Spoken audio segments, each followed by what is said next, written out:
Merci. Les Tov, mesdames, messieurs, shalom à toutes, à tous. On se retrouve avec le docteur Michael Gross. On espère pour Besorot Tovot, une Hatzlacha dans cette milchama, dans cette guerre. Et tu veux nous parler justement de cette guerre, mais sous un angle de la Torah, Parashat Vayera, Yitzhak et Ishmaël, Bechavod. Oui, de tout ce qu'on parle, toujours il y a l'actualité derrière la tête et même devant la tête. Mais il faut faire attention, il faut être prudent quand on étudie la Torah. Et la Torah, elle a été écrite comme elle a été écrite, et même si elle était éternelle, elle n'est pas toujours euh, précise sur l'actualité et les rapports entre le texte de la Torah et même les interprétateurs et les explications et l'actualité d'aujourd'hui. Il n'est pas évident, il faut faire attention dans les conséquences et dans les conclusions que l'on tire, euh, parce qu'on est toujours euh, subjectif. On lit la Torah en fonction de ce que nous vivons, de notre expérience actuelle. Euh, Pas forcément, c'est la manière dont on voit l'actualité. La Torah a déjà anticipé la chose. Peut-être qu'on ne comprend pas ni la Torah, ni ce qui se passe aujourd'hui, et on a besoin d'un recul pour finalement avoir plus de compréhension de ce qui se passe. Et donc, il faut faire attention. Je ne dis pas qu'il ne faut pas le faire, mais quand on dit quelque chose, voilà, comme ça c'est marqué dans la Torah, et alors on sait déjà ce qui va se passer, ou on comprend ce qui se passe aujourd'hui. Non, je suis un peu réticent dans cette. On peut le faire, mais alors il faut mettre ça entre parenthèses, ou il faut mettre un grand siman là, une question sur la chose. C'est peut-être, mais c'est pas évident. Et d'ailleurs, on sait très bien que si deux juifs lisent le même psukim, on reçoit tout de suite trois ou quatre interprétations.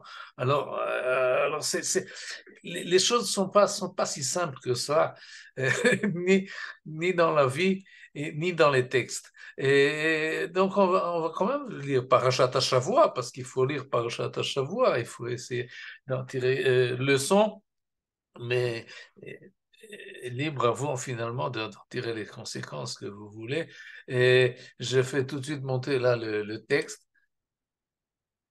Et en fait, je devrais faire un résumé du chapitre précédent, c'est-à-dire de ce que nous avons vu par Parashat Lech Lecha, ce que nous avons vu. Nous avons commencé avec Sarah et Agar. Et oui, ça a à voir avec ce qui se passe aujourd'hui. Mais on va faire ça rapidement. Le premier épisode était le fait que Sarah n'avait pas d'enfant et elle en voulait. Et elle voulait, et alors elle a eu cette idée-là, c'est son initiative à elle, à Sarah, pour elle, pas pour Abraham, pour lui. Oulai ibane mimena, je serai. Alors, qu'est-ce qu'elle fait? Elle prend sa servante et Hagar, elle la donne en femme à Abraham. Et comme nous lisons la paracha selon l'optique du Ramban, alors le Ramban insiste là-dessus, nous l'avons vu, que cette démarche-là de Sarah n'a pas perturbé les rapports entre Sarah et Abraham. Ils sont restés dans le même amour et le même respect mutuel qu'ils avaient avant. Et il y a maintenant un élément en plus qu'ils pensaient que tout ça, ça ne perturberait pas leur histoire, mais ce n'est pas exactement comme ça que ça s'est passé, parce que dès que Agar a vu qu'elle était enceinte, Vatekal gevirta beenea. Et ça, c'est sans doute la phrase là, en tout cas, c'est le trigger, c'est pas là que tout commence. C'est que Agar, qui était la servante de l'esclave, d'après le chiffra, de Sarah, et une fois qu'elle voit qu'elle va avoir un enfant alors que sa maîtresse n'en a pas, et elle renverse d'une certaine manière la hiérarchie et elle rabaisse sa maîtresse. Vatekal gevirta benea, comme ça s'exprime la Torah. Elle a pris à la légère le kavod, le respect qu'elle devait à sa maîtresse, et Sarah l'a remarqué. Elle essayait de remettre Agar en bande dans sa position qu'elle avait. Mais semble-t-il, ça ne s'est pas marqué explicitement, mais entre les versets, on peut le comprendre, qu'Abraham prenait la défense de Hagar et essayait de calmer sa femme Sarah, mais finalement, elle explose au verset 5 et dit Hamassi alecha, ça ne marche plus, tu me compromets et tu vois que ma servante me dénigre et a du dédain pour moi et qu'Akadosh Baruch Hu décide entre nous. Donc, il y a déjà ici, c'est déjà plus la bonne entente qu'on avait précédemment.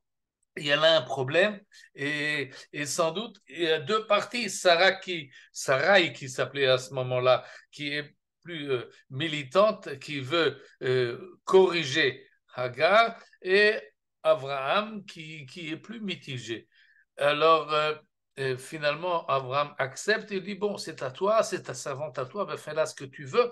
Et ce qu'elle voulait faire va t'amener à Sarai. Elle l'a opprimé à tel point que Agar s'est enfuie. Ça, c'est le deuxième épisode.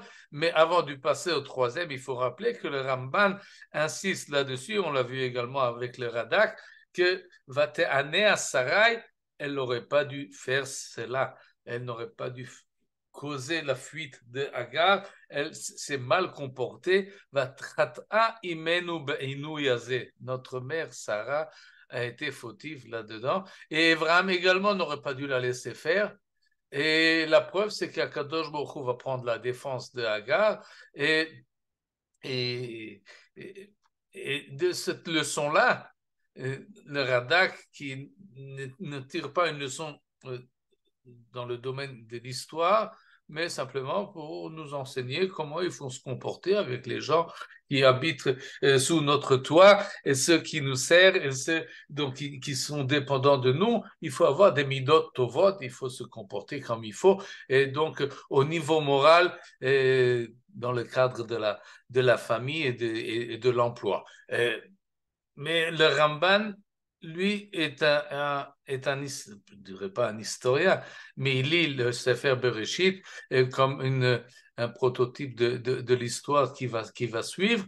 Et donc, cette idée-là que Sarah s'est mal comportée envers Hagar, finalement, va nous retomber sur la tête. Mais entre-temps, on a le troisième épisode, on est encore dans la paracha précédente, qu'une fois que Hagar s'est enfuie, et elle revient.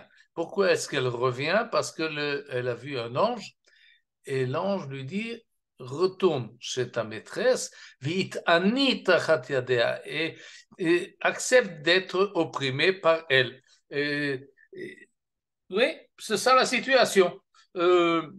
Vis avec avec cela et accepte cela. Et c'est ce qui va se passer effectivement. Agar revient en compensation.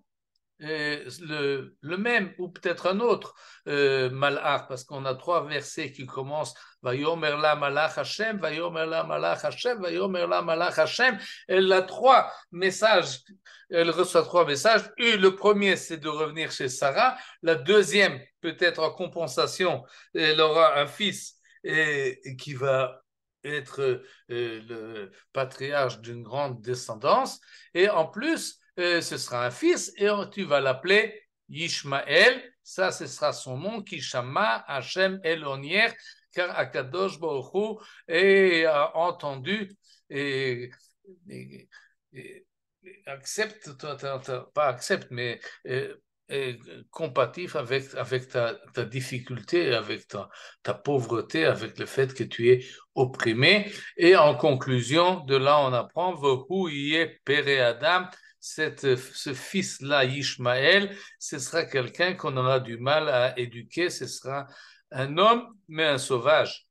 Et il y en a qui voient ici une contradiction, quelque chose d'ambigu dans une civilisation, si on veut, ou si on reste au niveau personnel. Ishmaël, c'est quelqu'un qu'on a du mal à faire rentrer dans l'ordre des choses. Yado bakol veyad kolbo. L'ensemble des chachamim nous explique cette expression en nous disant qui sait que c'est une personne qui se brouille avec tout le monde le combat, et lui, il combat tout le monde, il n'est pas à sa place, il ne trouve pas son cadre et sa stabilité, finalement, il devient un sauvage, et bon, ça c'est Ishmaël. Et, et nous continuons. Et là, ce que j'ai mis sous-titre, c'est sous-tiré, c'est le fait que Ramban voit dans ces phrases-là un élément pour l'histoire qui va suivre. Bnei Sarah yimshelu bezara le olam, c'est-à-dire le fait que l'ange dit à Agar, reviens chez ta maîtresse, c'est une soumission qu'elle doit accepter, c'est comme ça que ce sera toujours. Mais en plus, Vaïnian al-Zarosh yigdal viulaem milchamot im kol ha'amim. Cette expression de Père et Adam, finalement, va causer, oui, il doit être soumis, mais il n'accepte pas cette soumission. Qui? Le fils de Hagar. Et le fils de Hagar, on le voit encore à l'épisode numéro 4, nous sommes encore à la paracha précédente, un épisode dans lequel Hagar et Ishmaël, qui est déjà né entre-temps, ne sont pas présents. Dans ce dialogue, il y a Akadosh Baruch Hu et Abraham.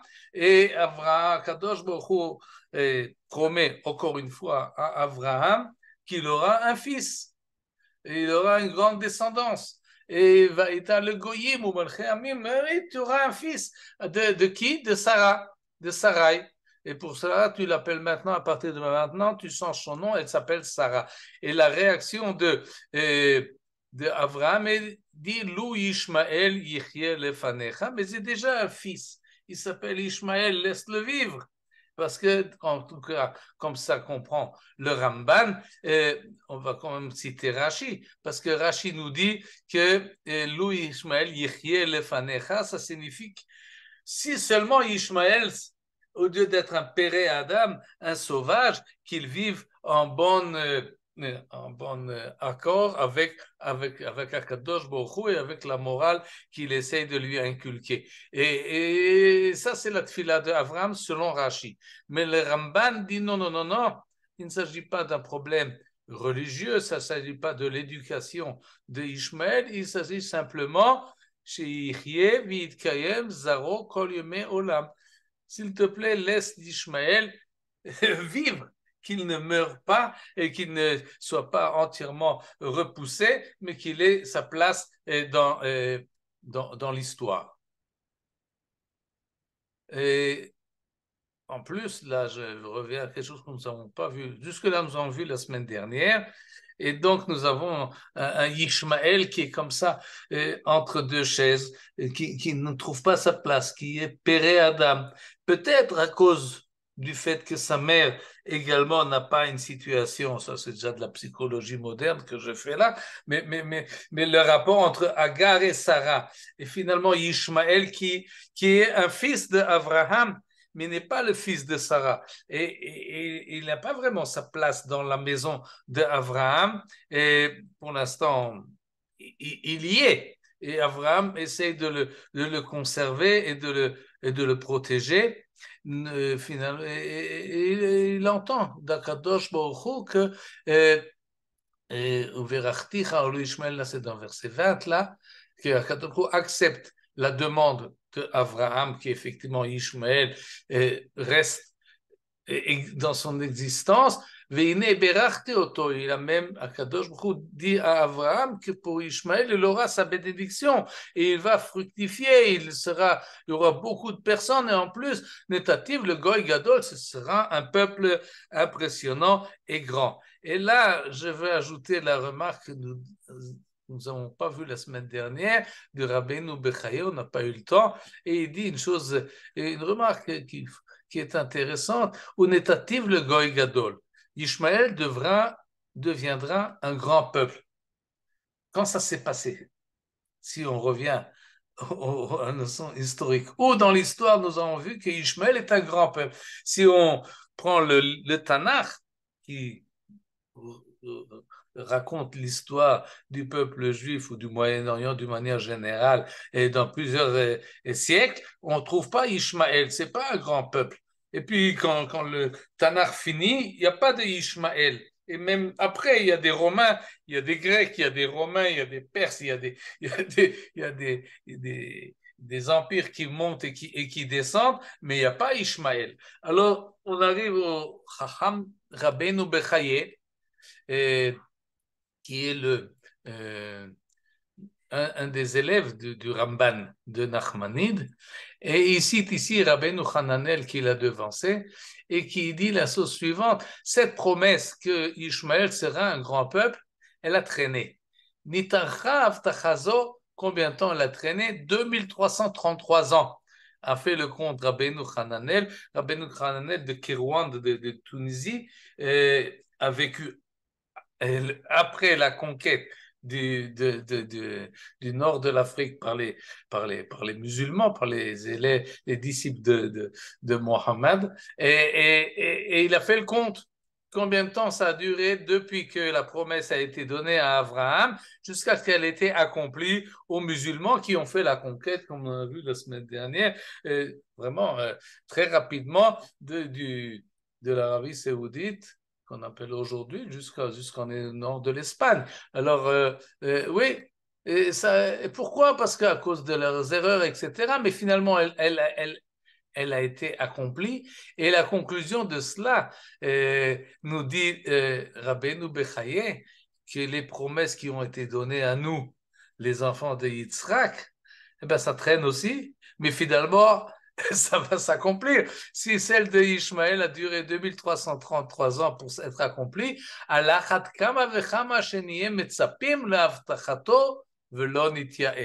alors cette phrase optimiste, vous voyez comment on lit la paracha, chacun avec les yeux qui veut qu'il en tire les conclusions qu'il veut bien en tirer. Donc, de l'histoire ou de l'avènement, si on peut dire, du monde musulman, on peut tirer, si c'est comme ça pour les musulmans qui sont devenus un grand empire, Allah khatkama vechama, à plus forte raison, ce sera comme ça pour Israël. L'olitiège n'est pas abandonné. Et maintenant, je passe à notre paracha. On continue l'histoire donc de Ishmaël dans la maison de Abraham avec sa mère Hagar, et au chapitre 21. Là, nous étions au chapitre 17. Nous sommes maintenant au chapitre 21. Il s'est passé entre-temps plusieurs choses, entre autres la naissance de Yitzhak qui a été promis, on l'a vu la semaine dernière. Entre-temps, il est né. Et là, ça se complique. Et on arrive au verset 10 du chapitre 21. Va tomer le Abraham, c'est Sarah qui parle à son mari Abraham, et lui dit: Garesh ha'ama azot ve'et bena. Kilo irash ben ha'ama azot im beni im Yitzhak. Renvoie cette servante et son fils, parce que je ne veux pas qu'il n'ait pas à l'héritage, notre héritage, à toi, Abraham, et à moi, Sarah. Non, il ne doit rien avoir, il ne recevra rien du tout, alors renvoie-le de la maison de la tante d'Abraham. Lui, ce fils-là, et sa mère, ou sa mère et le fils, fais-les partir. On voit donc que, bien que l'ange a dit à Agar de revenir, la situation ne s'est pas vraiment calmée, ne s'est pas vraiment améliorée, et Sarah continue à poursuivre Hagar, et maintenant elle demande qu'on la renvoie totalement de la tente d'Abraham. Et Abraham entend cela, et sa réaction n'est pas bonne. Vayera davar me'od be'nei Abraham alodot beno. Ça lui a beaucoup déplu, ce qu'on dit maintenant à propos de son fils. Et on devra voir ce que nous disent les commentateurs, mais en tous les cas, c'est clair, Abraham ne veut pas renvoyer la servante et son fils, essentiellement le fils, l'odot beno, non, il n'accepte pas. Et je rappelle que lorsque Sarah a proposé Hagar, on a vu Vaishma Abraham bekol Sarah. Elle a demandé, il a accepté, et le texte précise, il a accepté pour faire plaisir à Sarah, comme ça en tout cas insiste le Ramban. C'est pour cela qu'il a accepté Agar. Et entre-temps, il a une affection pour son fils Ishmaël, mais là maintenant, il refuse, il n'accepte pas de renvoyer Agar. Non, je ne sais pas combien de temps a duré entre le verset 11 et le verset 12, mais à un certain moment, l'Éternel intervient dans la discussion familiale. Vayomer Elohim el Avraham, al yera benecha alana valamatecha. Oui, le même terme, Vayera Adavar, ça lui a déplu, que ça ne te déplaît pas. Non, non, accepte la chose. Kol asher tomar elecha Sarah, shma bekola. Écoute tout ce que te dira Sarah, écoute ce qu'elle te dit, fais ce qu'elle te dit, et ne sois pas réticent, renvoie finalement Hagar et Ishmaël, qui beyitzra qui kare lecha Zara. Car ton fils véritable, celui qui est appelé ta descendance, c'est Yitzhak. Sous-entendu, ce n'est pas Ishmaël, c'est Yitzhak. Et donc, tu n'as pas besoin de faire, d'être réticent. Tu dois même écouter ce que Sarah te dit. Et encore un verset 13 qui vient compenser, comme l'ange tout à l'heure avait essayé de compenser Hagar. La même chose dit à Kadosh Baruch Hu, oui, le fils de cette servante, le Goy Asimenu, je vais en faire un grand peuple, Kizarachaou, parce que finalement, biologiquement, c'est ta descendance, mais celui qui est appelé ta descendance, celui qui a le titre, c'est Yitzhak, ce n'est pas Ishmaël. Et pourquoi est-ce que Vayera Davar Me'od Bene Avraham, cette phrase-là, elle n'est pas assez expliquée. On ne comprend pas exactement qu'est-ce qui a déplu à Avraham, qu'est-ce qui lui plaît pas dans cette histoire-là. Et pour cela, nous allons voir les commentateurs. Ramban qui cite Rashi, et on va ajouter aussi le Rada qui a ici une remarque importante à mon avis. En tout cas, Rashi nous dit deux interprétations. Al Odot Beno. Pourquoi? Qu'est-ce qui ne plaît pas à Abraham à propos de son fils, si on traduit littéralement, à propos de son fils? Première explication, elle est midrashique, c'est que Ishmaël yatsa le tarbut ra'a. C'est-à-dire, Israël, c'est un enfant raté, et il est mal éduqué, et c'est ça qui attriste Abraham. Pas le fait qu'il doit le renvoyer, mais le fait qu'il ne se comporte pas bien, son fils. Ça, c'est le midrash, parce que c'est pas marqué. Mais c'est sous-entendu dans le texte. Alors, Rachid commence par le midrash, mais il dit Upshuto, le pshat du verset dans son contexte et dans la discussion que nous avons vue, Al-Shon meret lo le sholcho, c'est-à-dire ce que lui plaît pas, c'est que Sarah lui demande de renvoyer Ishmaël, ça ne lui plaît pas. Et ça, c'est le chant de Rashi, c'est ce que Rashi nous propose. Vanachon Be'enai continue le Ramban, mais moi je pense que c'est pas ça du tout. C'est pas ça le problème. Et pourquoi? Parce que d'abord il fait une remarque importante pour le Ramban. Il dit Vaïra Dava Mod Bene Avram Alodot Beno, alors que sa femme lui a parlé de Ha'ama Ve'et Bena, la servante et son fils. Ce qui a déplu à Avram, c'est à propos du fils. Et la servante, eh bien, servante, ça lui déplaît pas. Et là-dessus, nous dit le Ramban, on nous parle, c'est pour honorifier, en fait, il y a ici un kavod à Abraham dans le texte, pour nous dire que bien que il a eu des rapports avec Hagar, il n'était pas finalement, comme on dit ici, cheshek. לא היה דבר רע מאוד בעיניו מפני חשק פילגשו וחפצו בה. C'est pas qu'il voulait Agar, c'est pas qu'il était attiré par elle, c'est pas ça son problème. Il avait un autre problème à propos du fils, pas à propos de la mère. Et si, ajoute le Ramban, si Sarah aurait demandé de renvoyer uniquement la mère, alors peut-être qu'il aurait fait Aya Oseh Kirutzon Sarah, la même manière qu'il a accepté de la prendre, il aurait accepté de la répudier. Mais ce qui lui déplaît, Beno, charalo meod velo ratza lishmo. À propos du fils, il ne voulait pas entendre. Et le Rambam ne nous dit pas pourquoi. Et pour cela, je fais appel au Radak. Et le Rambam nous dit quel est le problème de Abraham. Et en fait, c'est déjà allusionné par Rashi. Yatsa le tarbut ra'a. Et il ne se comportait pas bien. D'ailleurs, on le sait parce que l'ange a dit veillez père Adam. Il sera mal éduqué, il sera mal élevé. Mais Abraham peut-être ne savait pas ce que l'ange avait dit à Agar dans le désert. Mais il le constate et il voit que ça ne marche pas avec ce fils-là. Qui afal pishaya ben Ama, bien que c'est le fils de la servante, Benoaya. Vaya oevoto, nous dit le Radak. C'est son fils, il l'aime, c'est même son fils aîné, Merachem alav, il a pitié de lui, comme tout père a pitié de ses fils. Ou bederech tova yaolech, ki hu gadel imo velemdeo derech Hashem. Et il veut qu'il aille, ou peut-être même, il veut l'entraîner, il veut l'éduquer. Il a un fils, et il veut le faire grandir et l'enseigner la voie divine d'Akadosh Baruch Hu.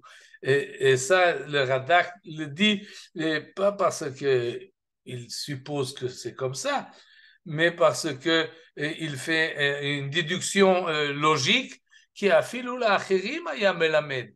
Abraham, c'est quelqu'un qui essaie d'enseigner Koré Beshem Hashem, qui parle de Dieu à tout le monde et qui essaie d'éduquer l'ensemble des gens qu'il rencontre, que ce soit Malkitzedek ou que ce soit Ashkol Aneru Mamre ou que ce soit oui, les autres qui passent par sa tente. Et oui, il est Koré Beshem Hashem et on le reconnaît. Nesi Elohim ata betochenu, t'es représentant de la divinité. C'était son nom et son renom. Et donc, Abraham est intéressé à éduquer beaucoup de gens, et certainement son fils. Et donc, et là, le problème d'Abraham est d'avoir un enfant raté, un enfant qui tourne mal, alors que lui, c'est l'éducateur du monde, et chez lui, à la maison, ça ne marche pas. Ben alors, qu'est-ce que tu viens nous éduquer, nous, qui nous fait de la morale? Regarde ton fils, comment il se comporte. Et ce n'est pas du quand dira-t-on le problème d'Abraham, mais c'est que, sincèrement, il veut éduquer Ishmaël. Et donc, renvoie-le et envoie-le dans le désert, c'est quelque chose qu'Abraham ne veut pas, il ne peut pas l'accepter. C'est une défaite. C'est en fait, ça va à l'encontre de tout ce qu'il essaye de faire et pour laquelle, oui, venivrechu becha kol mishpechot ha'adama. Ça, c'était la promesse. Tu auras une influence positive sur l'ensemble des familles de la terre. Et dans sa famille à lui, il y a un hic, ça ne marche pas. Et alors, il doit abandonner et renvoyer. Là, il y a un problème. J'ouvre une parenthèse maintenant sur l'actualité parce que je pense que c'est dans le fond une possibilité de voir la situation actuelle. C'est justement cela, ce qu'on appelle la conceptia, qui n'a pas marché. C'est un sentiment que le peuple juif ici en Israël veut créer une société modèle qui soit admirée, et pas seulement admirée, mais qui a une influence positive sur les autres sociétés qui nous entourent. Et on a cette influence-là d'une certaine manière au niveau technologique, au niveau de l'agriculture, au niveau de beaucoup de domaines, mais, mais nos voisins les plus proches, ça ne marche pas. Ça fonctionne pas. Ils sont là des décennies. Ils vivent parmi nous et à côté de nous et ils apprennent rien. Rien en démocratie, rien en morale, rien en manière d'organiser une société qui soit vivable et qui soit productive. C'est frustrant. Alors, on parle de tikkun olam. Oui, c'est un terme qui est maintenant très à la mode. mais tikkun olam, mais fais tikkun chez toi, à la maison, ça ne marche pas.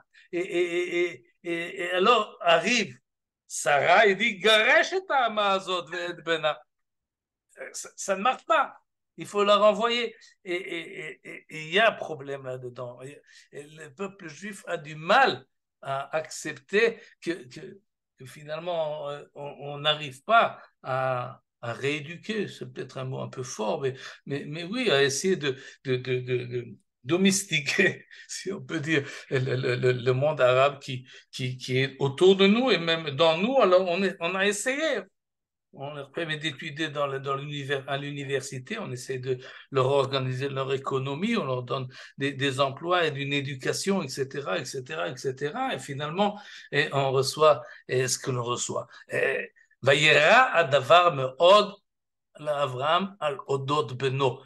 Non, ça, comme ça sort, en tous les cas, de l'explication du Radak, qui, encore une fois, ne fait pas de l'histoire et ne projette pas ça dans le futur, mais dans le monde d'Abraham, c'est ça le problème qui le perturbait. Et mais Akadosh Baruch Hu, finalement, je reviens là maintenant au Ramban, lui dit Kol asher tomar lecha Sara, shma bekola. Et le rabbin dit Vakadosh Baruch Hu amarlo. Et là, il faut faire la remarque importante, c'est que au début, Abraham a écouté la voix de Sarah et il a pris Agar. Mais là, maintenant, il n'écoute pas Sarah, il écoute Akadosh Baruch Hu. Et là, je crois aussi que c'est une chose importante, parce que Sarah, elle est subjective dans cette chose-là. Elle ne voit pas Agar d'une manière positive, parce que c'est elle qui lui a, grâce à Sarai, Hagar a enfanté un enfant, et elle a reçu en contrepartie Vatekal Gvirta Be'enea, un dédain et un refus. Alors ça là, Sarah n'a pas accepté, ne l'accepte pas.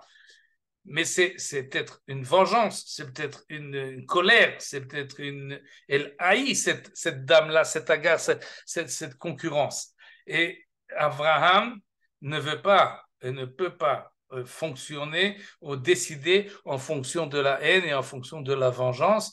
Alors, il ne fait rien jusqu'à ce qu'Akadosh lui dit tu renvoies. Et à ce moment-là, c'est pas par vengeance, c'est pas par haine, et c'est pas par volonté de punir, mais c'est parce que Akadosh Baruch Hu lui a dit, et Akadosh Baruch Hu, c'est la morale en soi. Le même Akadosh Baruch Hu, dans le chapitre suivant, va lui dire de prendre avec lui Yitzhak au pays de Moria, et donc Abraham se soumet à la directive de Akadosh Baruch Hu, et c'est cela qui lui permet finalement de renvoyer Hagar, et parce que par ses propres sentiments, il ne l'aurait pas fait, mais par une vision qui va beaucoup, beaucoup au loin, au-delà de sa propre personnalité, par le fait que et c'est pas par intérêt personnel ni par sentiment personnel, mais dans le cadre et dans l'esprit de Akadosh Baruch Hu qui lui demande de faire la chose, et cela il accepte, et comme il a accepté d'autres directives, Lech lecha me'artzecha u'mibet avicha el haaretz asher areka. Et il nous demande encore une chose importante, on a encore deux épisodes à élucider à propos de Ishmaël. Le premier, c'est celui-ci, c'est-à-dire pourquoi est-ce que Sarah voulait les garesh et Azot? Qu'est-ce qui s'est passé là juste avant? Pourquoi est-ce que Sarah voulait renvoyer Agar? Et là, on a un verset très important, Vatere Sarah et ben Agar Amitzrit asher yalda le Avraham metzachek. Et Sarah a vu le fils de l'égyptienne Agar, qu'elle a enfanté à Abraham, metzachek, rigole. Ce verset, il semble important. Il est important parce que c'est lui qui finalement va faire qu'Agar et son fils vont être renvoyés. Mais qu'est-ce que ça veut dire metzachek?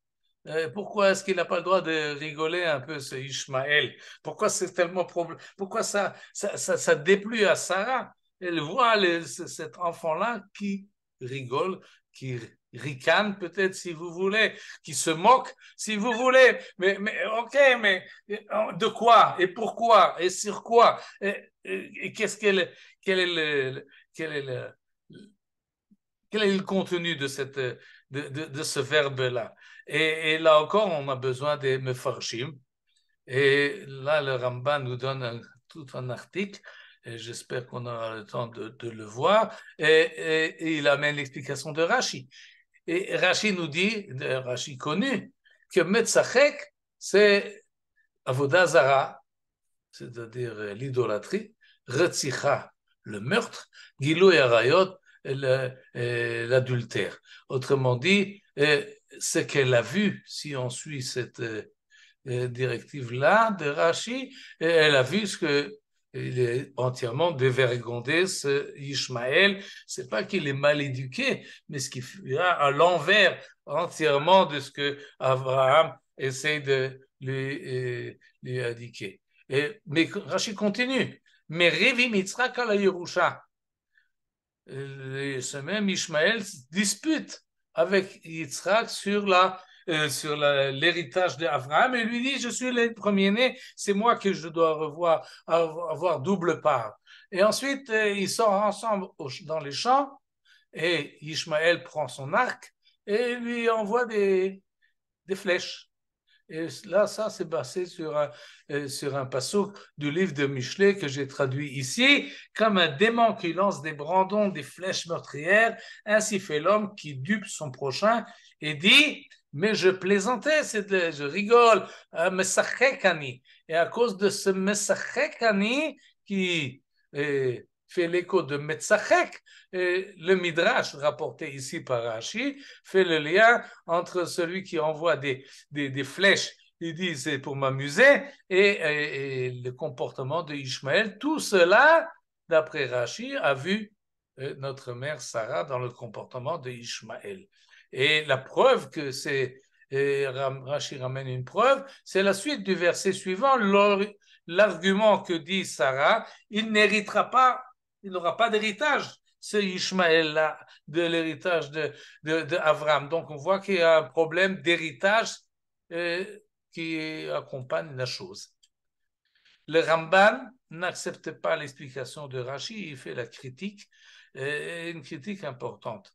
Et la première, deux critiques qu'il fait, et ensuite il amène son interprétation à lui. Et la première critique, je dis qu'elle est importante parce qu'elle est importante méthodologiquement.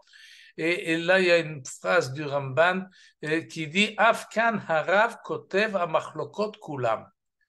En français, ici également, le Rav Rashi écrit toutes les parties de la discussion. Que veut dire par là le Ramban? C'est que Rashi nous a amené finalement trois explications. Même, si vous voyez, la première, c'est que le Metzachek, ça renvoie aux trois interdits les plus graves de la Torah. La seconde, c'est que Ishmaël se dispute sur l'héritage. Et la troisième, c'est qu'il envoie des flèches. Nous dit le Ramban, je suis allé voir les sources de Rashi, d'où est-ce que Rashi a amené, sur quoi il se base? Eh bien, il se base sur un texte de la Tosefta de Masechet Sota, le Ramban fait l'effort de le citer, et dans ce texte-là, ce n'est pas une idée totale, ce sont des idées qui sont en opposition. Et ainsi nous dit le texte de la Tosefta. Amar Rabbi Shimon Bar Yochai, oui, Rajbi, celui qui est enterré à Méron. Et il a dit la chose suivante. Et en quatre choses, Haya Rabbi Akiva Doresh, Rabbi Akiva fait des drachot, moi aussi je fais des drachot, et je fais des drachot différentes que lui, et c'est moi qui ai raison. Venirim dvarai midvarav, comme ça dit Rabbi Shimon Bar Yochai. Rabbi Shimon Bar Yochai est l'élève de Rabbi Akiva.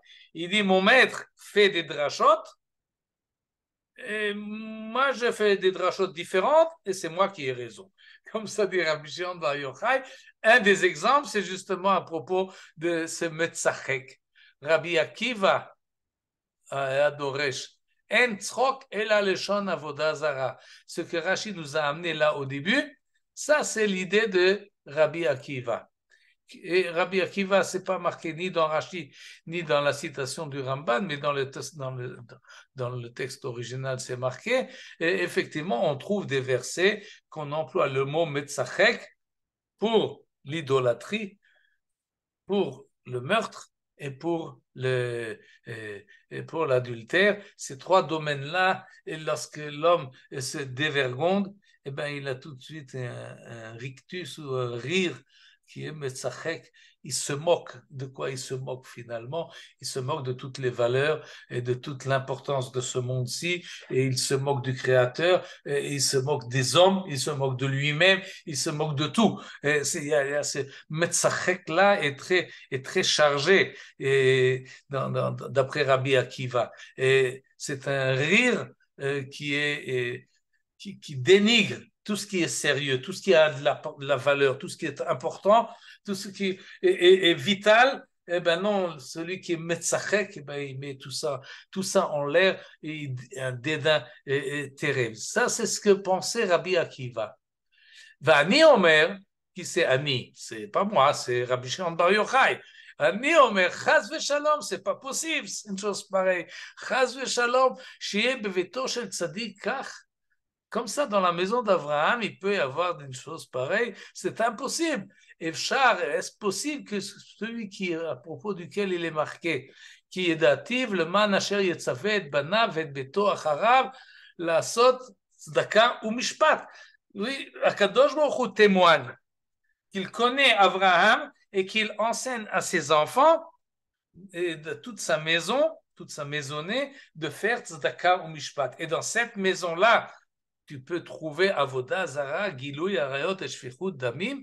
C'est impensable, c'est pas possible, une chose pareille, que Ishmaël soit à ce point-là dévergondé. Non, c'est pas possible. Et donc, Rabbi Shimon Bar Yochai, il dit, il faut expliquer ça différemment. Alors, il arrive à l'idée que le problème de Ishmaël et de Yitzhak, c'est la terre d'Israël, c'est la Yerusha, c'est l'héritage d'Abraham, c'est-à-dire Eretz Israël. Il veut avoir, il rigole parce qu'il se moque des gens qui sont tous contents de la naissance de Yitzhak. Il tourne autour de Yitzhak, il dit hey, je suis là, moi je suis l'héritier. Moi, je suis le premier-né. C'est moi qui vais prendre tout ça. C'est rigolo ce que vous faites là. Shotim, d'après le langage de Rabbi Shimon Bar Yochai, Ishmaël a dit à tous ceux qui sont là dans le festin, vous êtes des imbéciles, vous ne comprenez pas, vous ne faites pas attention à ma personne. Et cela a été, c'est-à-dire cette explication-là se base sur la suite du verset, le fait que Sarah, effectivement, lorsqu'elle dit de renvoyer Ishmaël, c'est à propos de Lo Yirash ben Haama Azot im Beni im Yitzhak. Il n'héritera pas. Et ça, là-dessus se base donc Rabbi Shimon Bar Yochai. C'était une discussion entre lui et son maître Rabbi Akiva. Et Rashi, comme à son habitude, il prend des midrashim de différents degrés, il les mélange et il nous le propose sans comme s'il n'avait pas remarqué qu'il ramène des idées qui sont pas harmonie, mais qui sont en discussion. Et ça, donc, le Ramban, il dit, tu ne peux pas expliquer, Rachid, tu ne peux pas comme ça prendre deux opinions opposées et en faire un amalgame de telle manière. Il a encore une autre remarque à faire, mais à cause du temps qui passe, je vais arriver à Va'anachon Be'enai, nous dit le Ramban lui-même, c'est que lui, il pense de ce tzrok-là, de cette rigolade. Et il dit, non, vous ne comprenez pas la chose, ce n'est pas l'héritage, d'après le Ramban, ce n'est pas Avoda Zara, ce n'est Gilouy Arayot, Veshfichut Damim, c'est pas le mauvais comportement de Ishmaël, ce ne sont pas ces deux problèmes-là qui préoccupaient Sarah.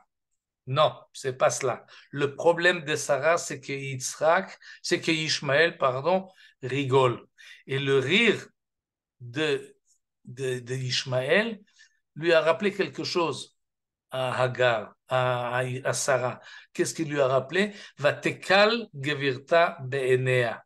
Ce même rire, elle l'a vu dans la bouche de la mère de Ishmaël. Et cette moquerie, Ra'ata oto mal'ig al Yitzhak ou al Amishte Agadol. C'est pour ça que c'est marqué, qu'est-ce qu'elle a vu? Vatere Sarah et Ben Hagar Amitzrit. Elle s'est rappelé que cette Hagar-là, d'où elle vient? On l'a achetée, on l'a reçue, elle est une servante. Et le fils comme la mère. Et Ben Hagar Amitzrit, ce rire-là, il vient de Hagar. C'est le même rire, c'est la même moquerie. Et cette moquerie-là qui n'accepte pas le statut d'être second. Il dit que je suis le Bechor. Il n'accepte pas d'être le second parce qu'il est premier-né. Et là est le problème essentiel. En fait, c'est le même problème qu'Agar. Elle n'a pas accepté d'être la seconde femme ou même la dépendante parce qu'elle est la première enceinte.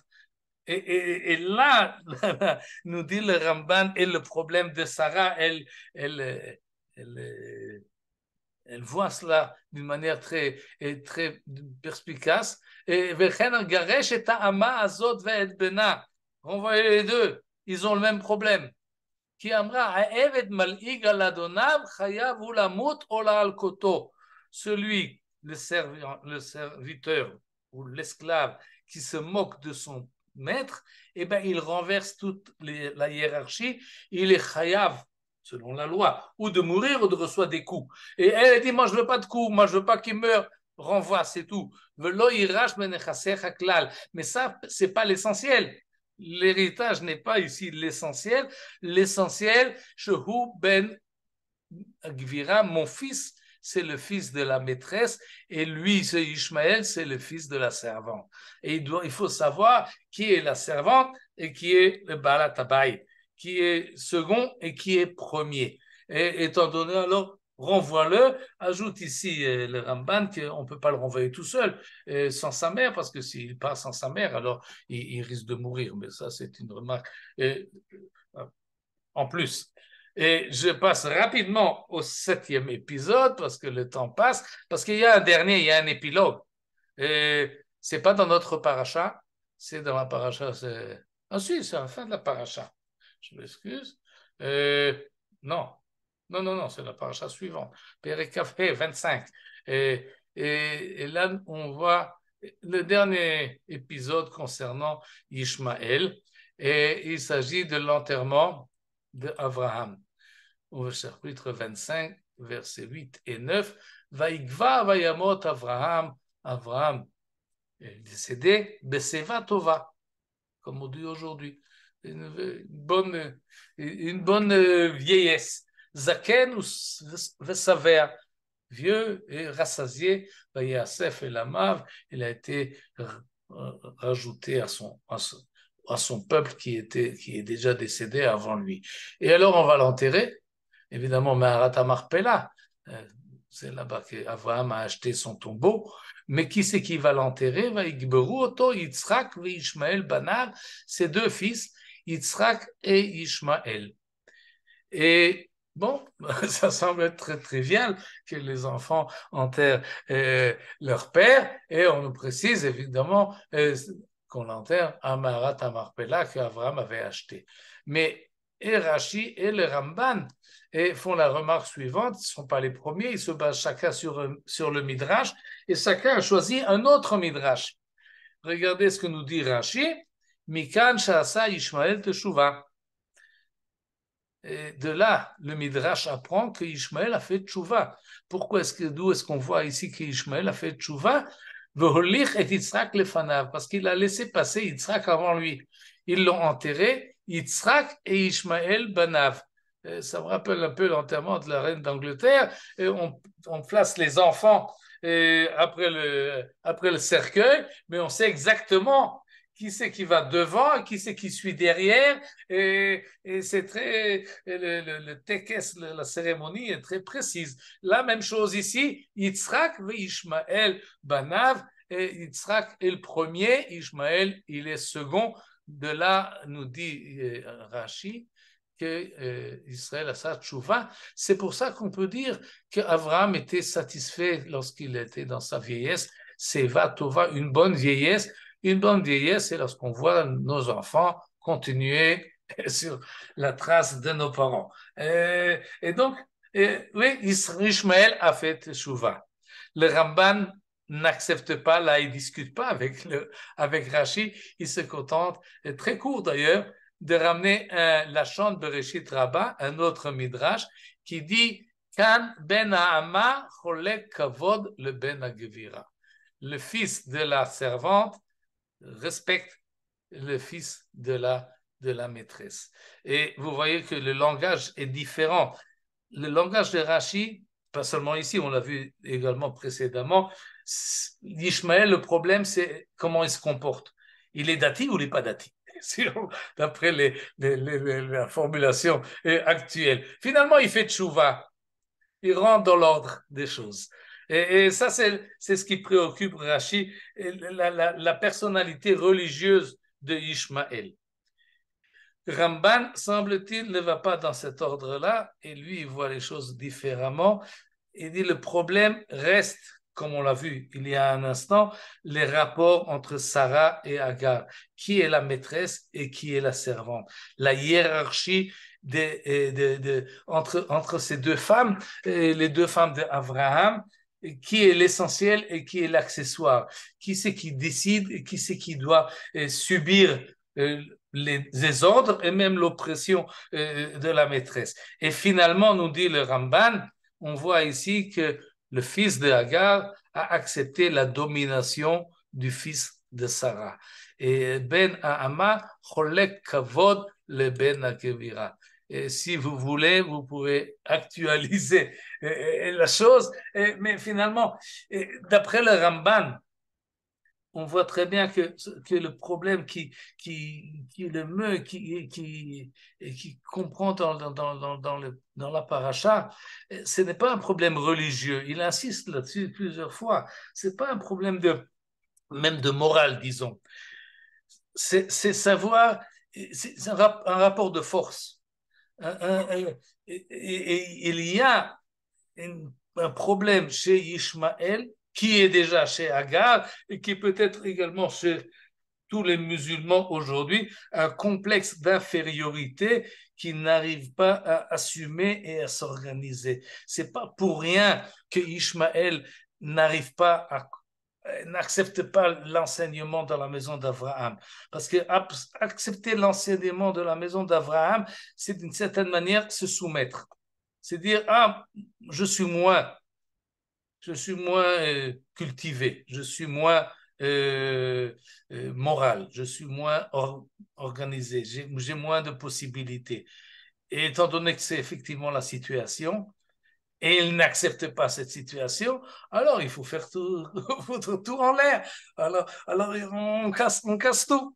Et là, je crois que je ne suis pas spécialiste du monde musulman et arabe, mais il y a quelque chose que l'on voit, qui n'est pas seulement chez les Arabes qui nous entourent, mais également les Arabes qui émigrent dans le monde occidental, qui n'arrivent pas à accepter leur infériorité. S'ils acceptent cela, ils peuvent faire tchouva.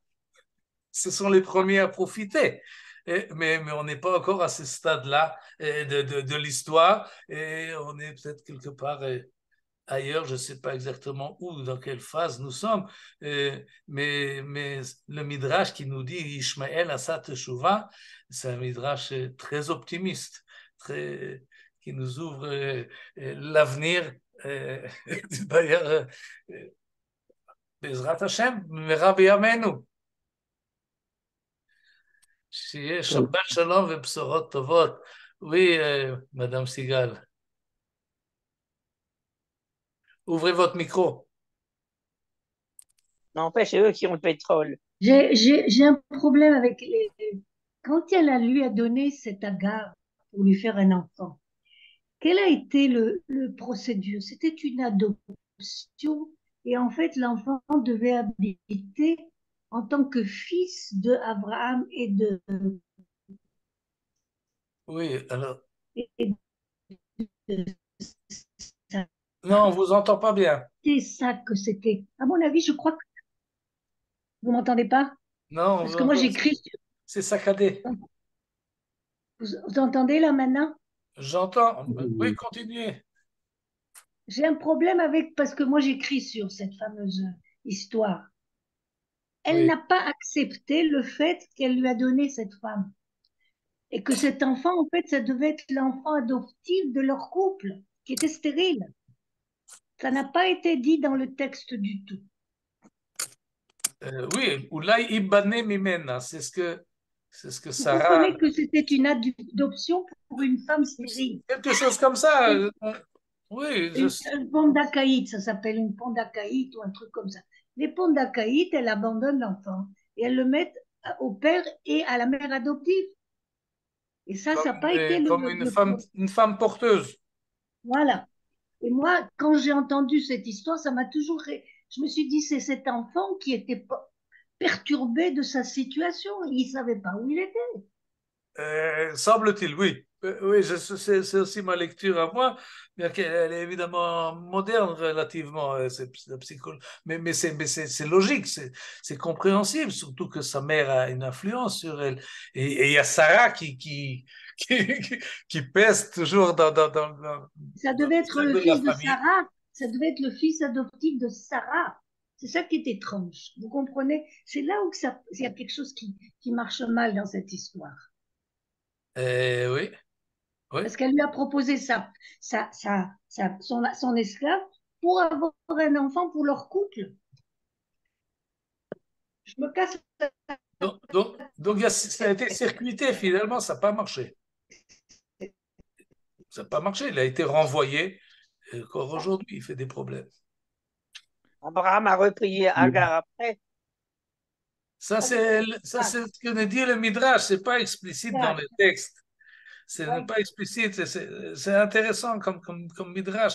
Encore une fois, dans la psychologie, dans les rapports entre Abraham et Agar, Abraham, c'est quelqu'un qui aime tout le monde. Il a du mal à renvoyer. Alors, une fois Sarah a décédé, il l'a repris. Oui, justement, quand il a repris, donc, il a pris Ketura, dont on dit Oui, qu'elle est Agar, mais la suite est intéressante et elle appuie votre présentation que c'est la succession qui était l'enjeu, parce que Abraham a appris la leçon et il a désintéressé tous les fils.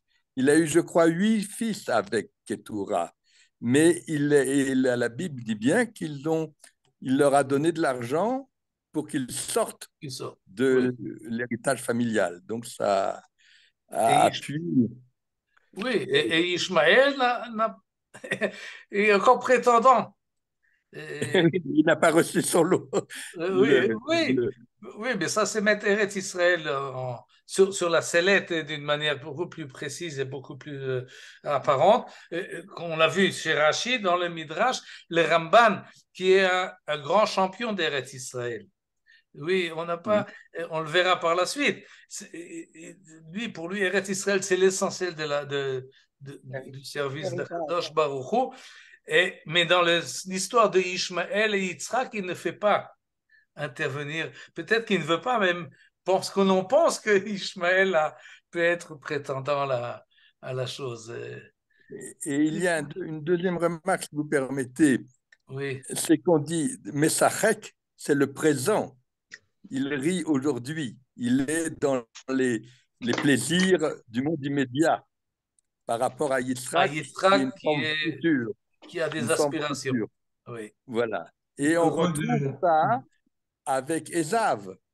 Quand Ésav prend son droit d'aînesse pour le plat de lentilles, c'est aussi parce qu'il privilégie le court terme, l'immédiateté.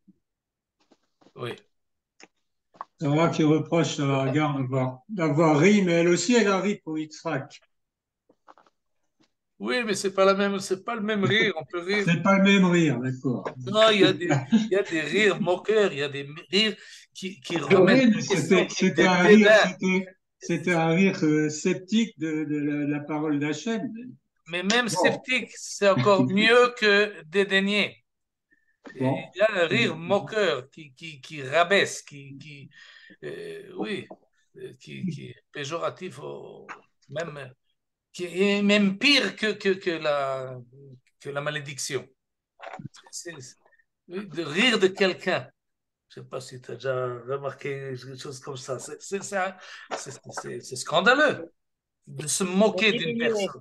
Ironique, ironique. Oui, de lui enlever tout son honneur, toute sa présence. Ça, c'est le pire. Enfin, vous l'avez dit que les, les, les, les, les descendants d'Ismaël ne veulent pas se soumettre à être le deuxième, le deuxième, ce qui est assez paradoxal parce que musulman, ça veut dire être soumis. Oui, mais à qui? Oui, à qui c'est soumis? Justement, nous sommes les soumis à Dieu, mais pas soumis oui. à la société ambiante. Et ils disent qu'Abraham était le premier musulman. Oui, ils disent ça, oui. Oui, ils renversent la... Oui, la vapeur, oui.